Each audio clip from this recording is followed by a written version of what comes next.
اعوذ باللہ من الشیطان الرجیم بسم اللہ الرحمن الرحیم رب یسر ولا تعسر وتمم بالخیر انکا علی کل شیء قدیر۔ سامعین محترم، موالیان حیدر کرار، ہم بات کر رہے تھے امیر المومنین کے اس نورانی کلام کے اندر کہ جس کے اندر وہ حکمت بری باتیں ہیں کہ اگر انسان ان کو اپنی عملی زندگی میں لاگو کر لے تو نہ صرف اس دنیا میں بلکہ آخرت میں بھی کامیاب و کامران ہو سکتا ہے۔ ہم بات کر رہے تھے حکمت نمبر 6 کے بارے میں کہ جس کے اندر امیر المومنین نے اس نسخے کی طرف ہمیں اشارہ کیا ہے، ہماری توجہ کو مبذول کروایا ہے کہ اگر تم چاہتے ہو کہ اس دنیا میں کامیاب و کامران رہو تو ان چیزوں کو اپنی عملی زندگی میں لاگو کرو۔ وہ کون سی چیزیں ہیں؟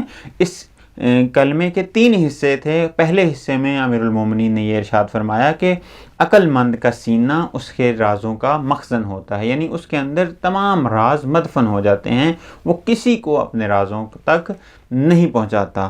دوسرا جو نقطہ بہت ہی مہم نقطہ تھا کہ جس کے اندر امیر المومنین نے یہ ارشاد فرمایا کہ اگر تم چاہتے ہو کہ تمہارا حلقہ احباب زیادہ ہو تو اپنے رویے کے اندر کشادہ روئی، بشاشت اور محبت اور امن و آشتی کے مادے کو زیادہ کرو، یعنی اپنے اندر محبت و الفت کو بڑھاؤ دوسروں کی نسبت تاکہ تمہارا حلقہ احباب زیادہ ہو۔ آج ہم بات کریں گے حکمت کے آخری حصے کے بارے میں جس کے اندر امیر المومنین یہ ارشاد فرماتے ہیں والاحتمال قبر العیوب، تحمل اور بردباری عیبوں کا مدفن ہے۔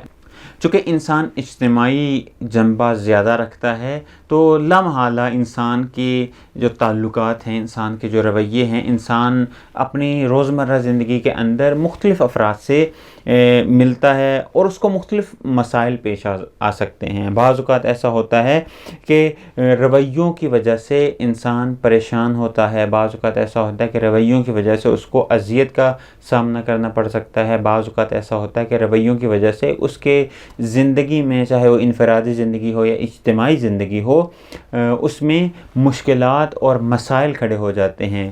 ان مشکلات اور مسائل اور مصائب کے اندر اگر انسان صبر کا مظاہرہ کرے، تحمل کا مظاہرہ کرے، بردباری کا مظاہرہ کرے اور اچھے طریقے کے ساتھ ان کو برداشت کرے تو وہ جو اس کے عیب ہیں چھپ جاتے ہیں۔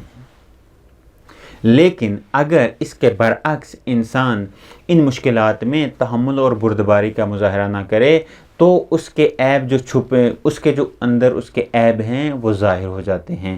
انسان کے اندر جو اس کی ذاتی عیب ہیں وہ ظاہر ہو جاتے ہیں۔ کب ایک انسان کے عیب ظاہر ہوتے ہیں؟ جب وہ مشکلات اور مصائب پہ تحمل کو کھو بیٹھتا ہے، بردباری کا مظاہرہ نہیں کرتا۔ پس اگر انسان چاہتا ہے کہ اس کے عیب چھپ جائیں اور اس کی خوبیاں لوگوں کے سامنے نمایاں ہوں تو اس کو تحمل اور بردباری کا ساتھ نہیں چھوڑنا چاہیے۔ مشکلات اور مصائب میں ہمیشہ وہی فرد کامیاب ہوتا ہے کہ جو تحمل اور بردباری کے ساتھ ان کا سامنا کرتا ہے اور ان اوقات میں اپنے آپ کو کنٹرول کرتا ہے اور اپنے آپ کے اوپر قابو رکھتا ہے اور اپنے آپ کو تحمل کا عادی کرتا ہے، اپنے اندر بردباری پیدا کرتا ہے تاکہ اس کے عیب چھپ جائیں اور لوگوں کے سامنے اس کی خوبیاں ظاہر ہوں۔ والسلام علیکم ورحمۃ اللہ وبرکاتہ۔